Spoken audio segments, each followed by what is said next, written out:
আজকে দেখেন দেশের অবস্থা নিয়ে কিন্তু কেউই সুখী না, কেউ তৃপ্ত না, না রাজনৈতিক দলগুলো, না টকশো মারানিরা, না এমনকি সরকার, না জনগণ, না মিডিয়া। আপনারা প্রথম থেকে শুনে আসতেছেন বিপ্লবের শক্তিগুলো বিভাজিত, তাই না? নিউজ হয়েছে দেশে শুরু হয়েছে বিভাজন। বিভাজন নিয়ে আমি একটা এপিসোড করছি যে বিভাজনের জন্য কে মূলত দায়ী। তারপরেও আরও কিছু আলাপ আছে, প্রাসঙ্গিক আলাপ, সে আলাপগুলো আজকে করবো আর কি। নেত্র নিউজ দেখেন এমন একটা ভয়ঙ্কর স্টোরি করেছে যে এমনকি ইন্ডিয়ান বিজেপি করে নাই, সেটা করছে নেত্র নিউজ। লিখছে অগণতান্ত্রিক, অহংকারী, মানবাধিকার বিরোধী, ক্ষমতায় 1 বছর কাটতে না কাটতেই মোহাম্মদ ইউনূসের যত্নে গড়া ভাবমূর্তি ভেঙে দিয়ে আসল চেহারা প্রকাশ পেয়ে গেছে। সে বলতেছে ইউনূস কোনোদিনই বাংলাদেশের মানুষের মধ্যে অতটা জনপ্রিয় ছিলেন না যতটা তার তোষামতকারীরা বিশ্বকে দেখাইতে এবং চাপিয়ে দিতে চাইছে। এই সত্য স্বীকার করার মতো বিনয় তার নাই। চিন্তা করেন কি ভাষা ব্যবহার করছে। উপরন্ত আছে এক পর্বত সম অহংকার। ভাঙা সংবিধানকে পাশ কাটায় সরকার চালাইতে যায় তিনি আমলাতন্ত্র এবং বিচার ব্যবস্থা তুলে দিছেন ক্ষুদ্র স্বার্থান্বেষী গোষ্ঠীর হাতে, আইন শৃঙ্খলা বাহিনীকে দিছেন সেনাবাহিনীর নিয়ন্ত্রণে, আর রাজনৈতিক আদর্শ তুলে দিছেন ধর্মীয় কট্টর ডানপন্থীদের হাতে। এইবার বুঝে দেখেন নেত্র নিউজ কোনটি থেকে টাকা পায়, বুঝছেন? এটাও খুঁজে বের করবো। হুই এখন ইন্ডিয়া থেকে টাকা পাচ্ছে। যাই হোক, আর বেশি আগাই না, কারণ ওক নিয়ে তো আর একটা এপিসোড করিচ্ছি, তাই না? হ্যাঁ, কিন্তু এটা গুরুত্বপূর্ণ যে নেত্র নিউজ এইরকম একটা নিউজ করেছে। প্রফেসর ইউনূসের মতো পর্বত সম জনপ্রিয়তা নিয়ে ক্ষমতা নেওয়ার ঘটনা বিরল, কিন্তু কেন এই ঘটনাটা ঘটলো এটা আজকে প্রফেসর ইউনূসের নিজেরও জানা দরকার। কারণ উনি যেহেতু দেখেন আমার ভিডিও, উনি বুঝবেন আমি প্রথম থেকে ওনাকে সতর্ক করে দিয়ে গেছি, ওনাকে সাজেস্ট করছি কি করতে হবে। আমি নিজের টাইম দিয়ে ঘরের খেয়ে বনের মোস্তারায় দিতে চাইছি, ওনাদের দরকার পড়েনি। ওনারা বাংলাদেশের সেরা মেধা মাথাগুলোকে, মালগুলোকে এক জায়গায় করেছেন, আর আমরা তো আমাদের দরকার পড়বে কেন? তাই আমাদের কথা শোনার দরকার নাই ওনার। তবে এটা আজকে আমাকে পরিষ্কারভাবে বুঝাই দিতে হবে যে এই স্বপ্নভঙ্গ কেন হইল, প্রফেসর ইউনূসের ভুলগুলোর মধ্যে একটা প্রধানতম ভুল কি ছিল। তাইলে আমরা বুঝবো যে কি ভুল আমরা করছি আর ভবিষ্যতে কোন ভুলটা আমাদের পরিহার করতে হবে। প্রথম ভুল কি? প্রথম ভুল বিপ্লবকে বিপ্লব বলে স্বীকার না করা। ডাক্তার জাহেদ তো ভিডিও বানায় বলছে ঘাড়ে ধরে অভ্যুত্থানকে বিপ্লব বলতে হবে। না, এগুলো আসলে কোনোটাই বিপ্লব না, কোনোটাই বিপ্লব না। আমাদের এটাও অনেক অনেক দূরে বিপ্লব থেকে ছিল, কিন্তু এই গণঅভ্যুত্থানকে ঘাট ধরে এটা করানো হচ্ছে কারণ কারো পরিকল্পনা আছে এটাকে বিপ্লব হিসাবে প্রতিষ্ঠিত করে বিপ্লবী সরকার বানিয়ে সবকিছু বাতিল করে তাদের মতো করে দেশ চালাবেন। মির্জা ফখরুল বলছে যেসব দেশে বিপ্লব সফল হয়েছে সেখানে বিপ্লবী সরকার গঠন হয়েছে, কারণ তাদের একটা বিপ্লবী দল ছিল। রাশিয়া, চীন, কম্বোডিয়া, কিউবা সবখানে এই চিত্র পাবেন। এমনকি ইরানেও ইসলাম বিপ্লব হয়েছে, সেখানেও একটা দল ছিল। কাজেই আমার কথা হচ্ছে যারা বিপ্লবের কথা বলতেছেন তাদের উচিত সরকারে না থেকে একটা বিপ্লবী দল গঠন করা। এনে বিপ্লবী দল কোথায়? বিপ্লবী দলই তো নাই। মির্জা ফখরুলের মাথায় কমিউনিস্ট ট্রেনিং আছে তো 19 শতকের, আজকের না। মানে বিপ্লব করার জন্য একটা বিপ্লবী তত্ত্ব লাগবে, একটা কার্ল মার্কস লাগবে, তার আবার দাড়ি থাকা লাগবে। দাদা সিরাজুল সেজন্য দাড়ি রেখেছিল। লেনিন লাগবি, তার আবার টাক মাথা লাগবি, একটা বলশেভিক পার্টি লাগবি। আমি আগেও বলছি, আবারও বলি, কেন 2024-এর রাজনৈতিক পরিবর্তন অভ্যুত্থান না বিপ্লব? এইটা সাহেব ডান পেশার বাম পাশে লিখবেন বিপ্লব আর অভ্যুত্থান। 1 নাম্বার, রাজনৈতিক বিজ্ঞানে বিপ্লব বলতে বোঝায় যে বৃহৎ জনগোষ্ঠীর অংশগ্রহণ। 2 নাম্বার, রাষ্ট্রের রাজনৈতিক সামাজিক কাঠামোর মৌলিক পরিবর্তনের চেষ্টা, পরিবর্তন না, কিন্তু আমি বলছি চেষ্টা। 3 নাম্বার, দীর্ঘ সময় ধরে চাপ সঞ্চয় এবং বিস্ফোরণ। 4 নাম্বার, পরিবর্তনের জন্য আভ্যন্তরীণ বৈধতা বা পপুলার লেজিটিমেসি। এবার অভ্যুত্থান কি, এইটা সে আর এক পাশে লেখেন। পাশাপাশি এবার আমরা বুঝে দেখব। অল্প সংখ্যক এলিট, সাধারণত সেনা বা ক্ষমতাধর প্রশাসনিক গোষ্ঠী, এরাই অভ্যুত্থান করে, হঠাৎ করে ক্ষমতা দখল করে জনগণের বৃহৎ অংশের সক্রিয় অংশগ্রহণ ছাড়াই। এরা সাধারণত রাষ্ট্রের কাঠামো অপরিবর্তিত রেখা শুধু নেতৃত্ব বদলায়। তার মানে এরা সামরিক কু অভ্যুত্থান, মানে ডাক্তার জাহেদ চাইছিল কোনো কিছু বদলাবে না, আগের মতোই থাকবে, শুধু সরকারটা চেঞ্জ হবে, কে শাসন করবে এটা চেঞ্জ হবে। তাহলে আপনারাই বলেন 2024 কি বিপ্লব ছিল না অভ্যুত্থান ছিল? এটা বিপ্লব ছিল, কোনোভাবেই এটা অভ্যুত্থান না। তাহলে প্রশ্ন হলে এত বড় বড় বিদ্বান প্রাজ্ঞ লোকদের এই বিপ্লবকে চিনতে পারলো না কেন, স্বীকার কেন করলো না? কারণ ওদের বুদ্ধি বেশি, আক্কেল কম। আসেন আমরা একটু বুঝে দেখি যে বিপ্লব এখন কেমন করে হয় এই 19 শতকের চিন্তা ছাড়াও। 19 শতকের মতো বিপ্লবী তত্ত্ব, বিপ্লবী দল বা বিপ্লবী নেতা দিয়া, একটা কেন্দ্র দিয়া আজকাল বিপ্লব হয় না। আজ হয় বিপ্লব কেন্দ্রহীন, কেন্দ্র ছাড়া, সেন্টার থাকে না। বহু নোট বিপ্লব, নোট এডিটার সাহেব নোটগুলো দেখান একটু, অনেকগুলা নোট। আমরা 2024-এর নোটগুলো দেখি, ধরেন একটা গোল গোল করে দেখাবেন, বিএনপি নোট, জামাত নোট, বৈষম্য বিরোধী ছাত্র আন্দোলন নোট, ছাত্র শিবির নোট, ছাত্র দল নোট, অন্যান্য রাজনৈতিক দল নোট, প্রবাসী diaspora note, YouTuber note, social media note, remittance যোদ্ধা নোট, রিক্সাওয়ালা নোট, কিশোর গ্যাং নোট, বিশ্ববিদ্যালয় ছাত্র নোট, দোকানদার নোট, ক্ষুদ্র ব্যবসায়ী নোট, শহুরে দরিদ্র লোক নোট, শ্রমিক নোট। এখন এই নোটগুলো কি দিয়ে যুক্ত ছিল সোশ্যাল মিডিয়া দিয়ে, ইন্টারনেট দিয়ে। এডিটর সাহেব একটা নোটের সাথে আর একটা নোটের ইন্টারনেটের যোগ করে দেন, তাহলে সবাই বুঝবে। এবং সবগুলো যখন একসাথে হয় তখন এটা একটা বিশাল শক্তি হয়। কিন্তু একটা আলাদা নোট শক্তিহীন। এখানে কোনো কেন্দ্রীয় নেতৃত্ব নাই, কোনো একক সদর দপ্তর নাই, কমান্ড স্ট্রাকচার নাই। আন্দোলনের শক্তি আসে বহু ছড়ায় থাকা এইরকম নোট বা কেন্দ্র থেকে। নোটগুলোর মধ্যে সীমিত বা শূন্য সমন্বয় থাকে, তবুও তারা একই লক্ষ্যে একই দিকে ধাবিত হয়। এই ধরনের বিপ্লবকে বিভিন্ন একাডেমিক ধারা বা ক্ষেত্র থেকে বিভিন্ন নামে বর্ণনা করা হয়। কি কি আসেন আমরা সেটা বুঝে দেখি। এটাকে যেমন বলা হয় ডিসেন্ট্রালাইজ রেভলিউশন বা লিডারলেস রেভলিউশন, মানে কোনো কেন্দ্রীয় কমান্ড বা স্ট্রাকচার নাই, প্রত্যেকটা গ্রুপ বা নোড নিজের মতো করে কাজ করে। 2 নাম্বার এটাকে বলা হয় নেটওয়ার্ক রেভলিউশন, মানে তথ্য প্রযুক্তি বা সামাজিক মাধ্যম যুগে ব্যবহৃত শব্দ। এইটা Manuel castle owner network of outrage and hope এই বইয়ে উনি আরব বসন্তের মতো আন্দোলনকে এইভাবে বর্ণনা করছিলেন।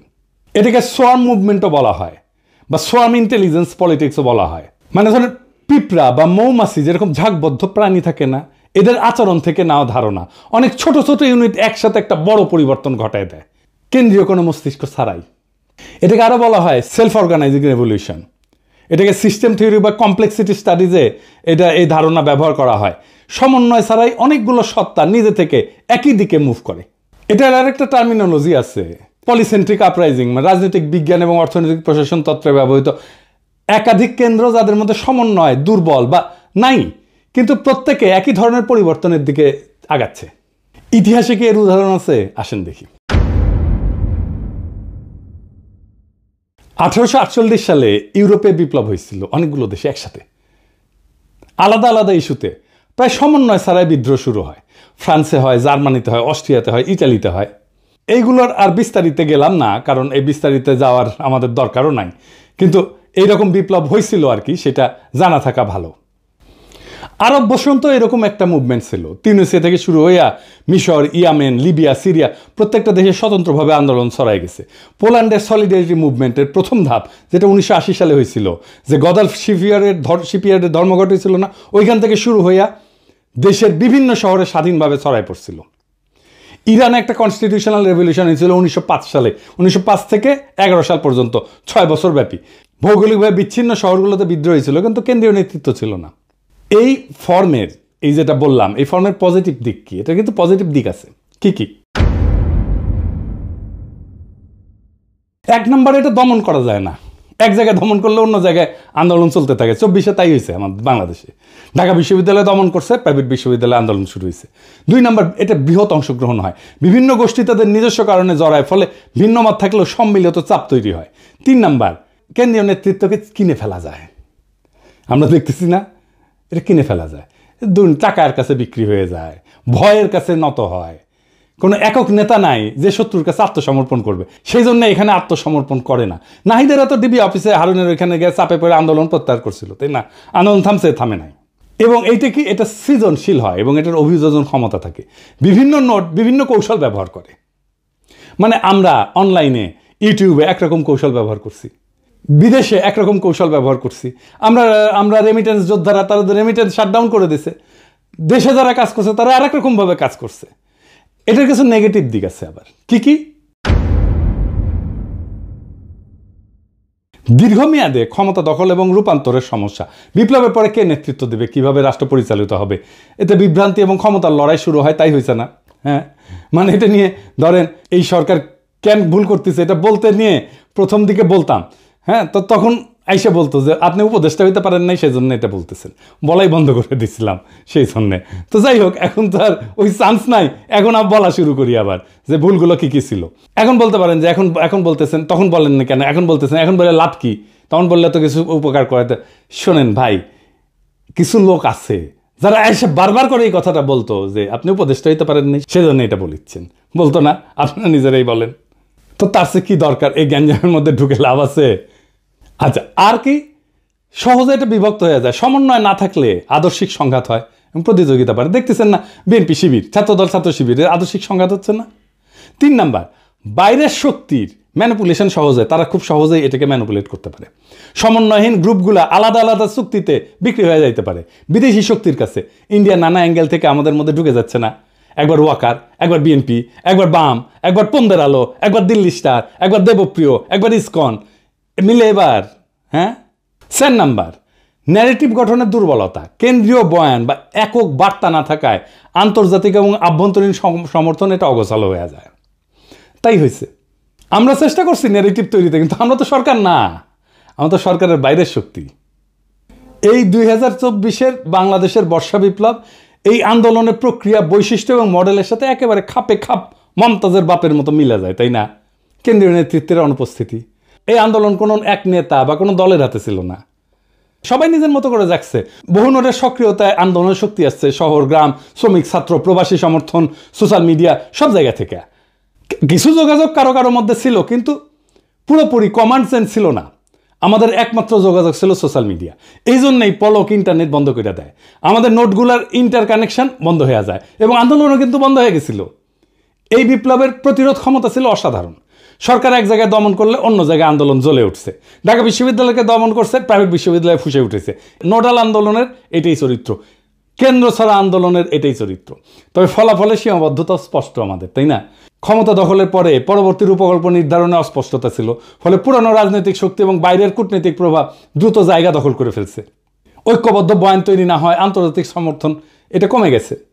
একাডেমিকভাবে 2024 সালের বাংলাদেশের বিপ্লবকে যদি বলতে হয়, এটা পলিসেন্ট্রিক, লিডারলেস, নেটওয়ার্ক আপরাইজিং বলা যায়। মানে বহুকেন্দ্রিক, নেতাবিহীন, সংযুক্ত একটা বিপ্লব বলা যায়, যেখানে বহু নোট সমন্বয়হীনভাবে একই লক্ষ্য অর্জনে কাজ করছে। তো এখন এই শফিকের মনে হয়েছে এই লড়াইয়ের একজন মাস্টার মাইন্ড তো লাগবেই, কারণ বিপ্লবের তো একটা নেতা লাগে, একজন কার্ল মার্কস লাগে যার দাড়ি থাকে। হ্যাঁ, মাহফুজেরও দাড়ি আছে একটু, তখন ছিল, তো বানিয়ে দিছে মাস্টার মাইন্ড। প্রফেসর ইউনূস মনে করেছেন এটা ছাত্ররা করেছে। সবাই অন্ধের হাতি দেখছে, সমস্ত নোট কেউ দেখে নাই। সেই কারণেই এইটা হাসিনার দমন প্রতিরোধে অসাধারণ সাফল্য দেখালো। বিপ্লবের পরে রাজনৈতিক ক্রিস্টালাইজেশন এইটা গঠন আর করতে পারে নাই, অসম্ভব দুর্বল হয়ে পড়ছে। এখন প্রশ্ন হচ্ছে এই দুর্বলতা কিভাবে কাটানো যেত?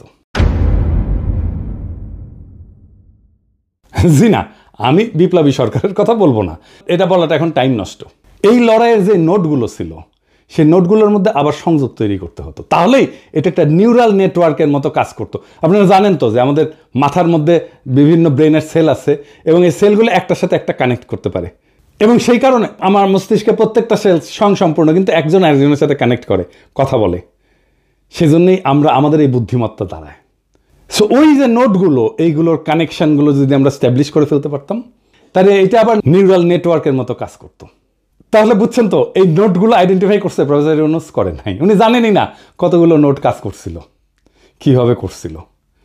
এই নোটগুলোকে নিয়ে একটা কনফারেন্স করা যেত না? ইন্টারন্যাশনাল কনফারেন্স করা যেত না? ভার্চুয়ালি সবাই যুক্ত হইতো, এমন না সবাইকে ডেকে নিয়ে যেতে হবে, তাই না? ভার্চুয়ালি সবাই যুক্ত হইতো, বিপ্লব বিজয়ের পরে অন্তর্বর্তীকালীন সরকারের কাঠামোর রূপরেখা তৈরি করতে মন্ত্রিসভা, আইন প্রণয়ন, বিচার, নিরাপত্তা সব সেক্টরের দায়িত্ব কার কাছে যাবে, এটা করার জন্য আমরা 3 দিন তো টাইম পেয়েছি, করতে পারছি ঠিক মতো পারি নাই। কেন পারি নাই, কার জন্য পারি নাই সেটা আর কইলাম না, সবাই উপদেষ্টা হইতে গেছে। এবং আমাদের একটা ট্রানজিশনাল চার্টার করতে হইতো।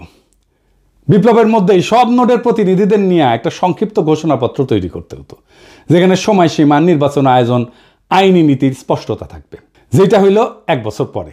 গন্ডারের চামড়াও এত মোটা না, কিন্তু এটা করলো কে? রাজনৈতিক দলগুলো। নোটগুলো নাই কিন্তু, দেখছেন এটা দুর্বলতাটা দেখেন। মানে রাজনৈতিক দলগুলো মনে করতেছে, প্রফেসর ইউনূস মনে করতেছে ওরাই দেশের মালিক, ওরা যা করবে তাই। বিপ্লব ওরা একাই করেছে, ওদের এতই হেডম, আমরা কেউ না, আমরা সব। জুলাই ঘোষণাপত্র হইল, আপনার আমার কোনো পার্টিসিপেশন আছে? নাই। কি আশ্চর্য কথা। আর কি করা যাইতে পারতো? জয়েন্ট কাউন্সিল অফ নোডস, প্রত্যেকটা প্রধান নোডের প্রতিনিধিদের নিয়ে একটা অন্তর্বর্তী সমন্বয় পরিষদ, যা ক্ষমতা গ্রহণের সাথে সাথে কাজ শুরু করতে পারত। ভার্চুয়ালিও করা যেত, তাদেরকে উপদেষ্টা বানাইতে হইতো না, পয়সাও দিতে হইতো না। প্রফেসর ইউনূস জানেই না কতগুলো নোট কাজ করছে। উনি হয়েছেন 1972-এর মুজিব। কেমনে মুক্তিযুদ্ধ হয়েছে যেমন মুজিব জানতো না, তারপরে মুক্তিযুদ্ধোত্তর দেশ চালাইতে গেছে। প্রফেসর ইউনূসও একই জিনিস, কেমনে বিপ্লবটা হয়েছে এটা উনি জানেন না, বুঝেনও না, তা কিন্তু দেশ চালাইতে গেছেন। এরকম মাল্টিপল নোট থাকলে, এটা সমন্বয়হীন নোট থাকলে বিজয়ের পর নিজেদের মধ্যে দ্বন্দ্বে জড়ায় পড়ে, একটা নোটের সাথে আর একটা নোট। সেটা হয়েছে তো। এবং এটার জন্য একটা কনফ্লিক্ট ম্যানেজমেন্টের একটা ফ্রেমওয়ার্ক লাগে। এই নোটগুলো কীভাবে কনফ্লিক্ট ম্যানেজমেন্ট করতে হবে, সরকারের তরফ থেকে এটা বিরোধ মেটানোর জন্য পদ্ধতি ঠিক করা, মধ্যস্থতাকারী ঠিক করা, নেগোসিয়েটর ঠিক করা, কিভাবে সমাধানটা হবে সেটা ঠিক করা। আর কি একটা কমন মিনিমাম প্রোগ্রামের ভিত্তিতে নোটগুলোর ঐক্য। সব নোট যে লক্ষ্যগুলোতে একমত, যেমন ফ্যাসিস্ট সরকারের পতন, মুক্ত নির্বাচন, মানবাধিকার পুনঃপ্রতিষ্ঠা, আওয়ামী লীগের বিচার, সকল দুর্নীতির বিচার, এইগুলো ন্যূনতম অভিন্ন এজেন্ডা হিসেবে ধরে রাখা। প্রফেসর ইউনূসের সরকার কিছু করছে, এগুলো করে নাই। উপদেষ্টাদের নামে দুর্নীতির অভিযোগ উঠতেছে। প্রফেসর ইউনূসের নামে নেতৃত্ব যেমন স্টোরি ছাপে, এটার দায় প্রফেসর ইউনূসের নিজের। ওনার 1 বছরের মধ্যে টাইম হইল না এই নোটগুলোকে আইডেন্টিফাই করে আবার কানেক্ট করার। আর রাজনৈতিক দলগুলো চলে গেল পিকনিক মুডে। উনি রাজনীতির লোক না, আমি মানলাম। যারা রাজনীতির লোক তাদের সাথে তো কথা বলবেন, উনি বোঝার চেষ্টা করবেন। উনি আশায় আছেন একটা ভালো নির্বাচন দিতে পারবেন, দিতে পারলে ভালো, তবে আমি খুব ভরসা পাইতেছি না। তবে এই নির্বাচনে খেলা হবে, অপ্রত্যাশিত ফলাফল হবে, আমি আগেই বলে রাখতেছি। তাই আমি চাই ফেব্রুয়ারিতে ইলেকশনটা হোক। 2024-এর এই বর্ষা বিপ্লব আমাদের শেখায়, এদেশের জনগণ যখন জেগে ওঠে তখন ট্যাঙ্ক, গুলি, গুম কিছুই তাকে থামাইতে পারে না। আমরা দেখছি কিভাবে এক একটা নোড, এক একটা শহর, এক একটা শিক্ষা প্রতিষ্ঠান, এক একটা অঞ্চল, একটা প্রবাসী গ্রুপ একে অপরকে না চিনেও কোনো একক নেতা ছাড়াই এক হয়ে ইতিহাস লিখছে, ইতিহাস বদলাই দিছে। কিন্তু বিপ্লব শুধু ক্ষমতা বদল না, এটা ভবিষ্যৎ বদলের দায়ও। এই দায় এখনো পূর্ণ হয়নি। যারা ক্ষমতায় তারা যদি এই নোটগুলোকে পুনরায় সংযুক্ত না করে সাধারণ মানুষের বিশ্বাস ফিরায় না আনে, তবে এই বিপ্লবের শক্তি আবারও তাদের বিরুদ্ধে জেগে উঠবে, আরও ভয়ঙ্করভাবে, আরও সংগঠিতভাবে।